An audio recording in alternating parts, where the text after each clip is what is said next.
डायन भी दो चार घर छोड़ देती है, दुश्मन भी होली दिवाली और जन्मदिन पे ब्रेक लेता है। लेकिन सोचिए, हमारा समाज किस हद तक गिर चुका है कि अब हमें दूसरे की खुशियां भी चुभने लगी है। इस वीडियो को शुरू करने से पहले मैं आपको बता दूं कि इसमें 6 पार्ट होने वाले हैं। पहले पार्ट में असली एक्सपोज कौन हुआ, दूसरे पार्ट में इंद्रेश जी कौन है और उनसे इतनी जलन क्यों, तीसरी पार्ट में असली समस्या क्या है, चौथे पार्ट में बात करेंगे इंद्रेश जी की पत्नी को लेकर जहर क्यों उगला जा रहा है, और पांचवें पार्ट में बात होगी हमारे भीतर की कुंठा, और छठवें पार्ट में बात करेंगे क्या हम इस कसौटी पे खरे उतरते हैं या नहीं। आइए वीडियो शुरू करते हैं। इंद्रेश उपाध्याय जी की शादी क्या थी? एक सुंदर पल था, एक पवित्र रिश्ता की शुरुआत थी, लेकिन सोशल मीडिया ने उसे एक तमाशे में बदल दिया। और आज के इस वीडियो में बात करेंगे इंद्रेश जी की नहीं, हमारी है, हमारे अंदर की खोखलापन की है, हमारे उसी नैतिक पतन की है जिसे देखकर शर्म आनी चाहिए। पार्ट 1 में असली एक्सपोज कौन हुआ है। पिछले 3 दिनों से लोग कह रहे हैं इंद्रेश एक्सपोज हो गया, उसकी लाइफ एक्सपोज हो गई। नहीं साहब, एक्सपोज वह नहीं हुआ, एक्सपोज हम हुए हैं। हमारे अंदर की जलन, हमारी कड़वाहट, हमारा खोखलापन, हम इतने खाली हो चुके हैं कि अब इंसान दिखता ही नहीं है, बस कंटेंट दिखता है, मीम्स का मसाला दिखता है, मीम्स का मज़ा दिखता है और कुछ नहीं दिखता है। सबसे दुखद बात यह है कि जो पल किसी की ज़िंदगी की सबसे खूबसूरत पल होना चाहिए, उसे हम लोगों ने सबसे बदसूरत याद में बदल दिया है। पार्ट 2 की बात करें तो जरा सोचिए, इंद्रेश उपाध्याय कौन है? कोई फिल्म स्टार, कोई अरबपति, कोई नेता नहीं, एक साधारण कथावाचक, एक ऐसा इंसान जिसके पिताजी जीवन भर कथा करते रहे, एक ऐसा इंसान जो बस वही परंपरा निभा रहा है। और पूरे देश की परेशानी क्या है कि भैया देखो, हेलीकॉप्टर से उतर रहे हैं, शादी में इतने पैसे खर्च कर रहे हैं, प्रेम विवाह था या दूसरा विवाह था। अरे भाई, कथावाचक कोई संत नहीं होता है, वो गृहस्थ होता है, इंसान होता है। उसे शादी करने, खुश रहने, अच्छा पहनने, गाड़ी में बैठने का उतना ही हक है जितना हमें हक है। लेकिन नहीं, धर्म की बात करने वाला आदमी अगर हंस दे, मुस्कुरा दे, अच्छा खा ले, तो पेट में दर्द यही समाज को होता है। पार्ट 3 में बात करते हैं, समस्या हेलीकॉप्टर की नहीं, समस्या डेकोरेशन की नहीं, समस्या पैसा की नहीं, समस्या यह है कि धर्म से जुड़ा व्यक्ति अगर खुश दिख जाए तो हमारी आंखों को चुभता है। खिलाड़ी 3-3 बीवियां रखें, हीरो। फिल्म स्टार नशा करे, खुले रिश्ते रखे, स्टाइल। नेता जेल जाए, फिर भी भगवान। लेकिन एक कथावाचक यदि अपनी शादी अच्छे से कर ले तो बस नैतिकता का डंडा खड़ा हो जाता है।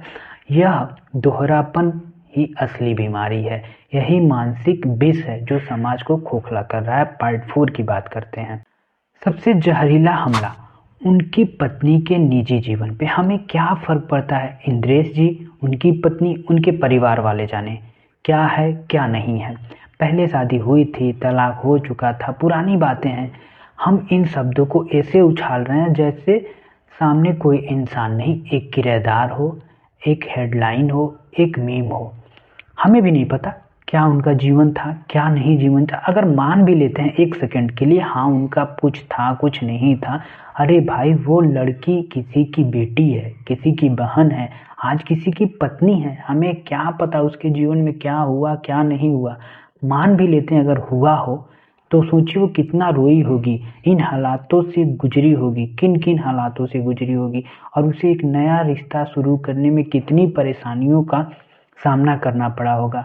यहाँ पे हमें उसका स्वागत करना चाहिए, न कि हमें सोशल मीडिया पे ऐसे बकवास बातों को करना चाहिए। मैं फिर आपको बता दूं कि मुझे भी नहीं पता एक्चुअल में है क्या क्या नहीं है, ठीक है, लेकिन हमें ऐसे अफवाहों पे ध्यान नहीं देना चाहिए, ना ही कुछ गलत कमेंट करना चाहिए। यह सिर्फ ट्रोलिंग है, यह वैचारिक पत्थरबाजी है। पार्ट 5 में बात करें तो यह सच यह है, अगर हम अंदर से कमज़ोर हैं तो हम अपनी नाकामियों की भड़ास किसी आसान शिकार पर निकालते हैं। सोशल मीडिया पे दिखने वाला एक साधारण चेहरा हमारा पंचिंग बैग बन जाता है। इंद्रेश की पत्नी, इंद्रेश खुद, उनके माता पिता, सभी को हम अपनी कुंठाओं की कीमत चुका रहे हैं। और यह समझ लीजिए, कल कोई भी सुरक्षित नहीं बचेगा। आज निशाना इंद्रेश जी हैं, कल कोई और होगा, परसों शायद आप खुद हों।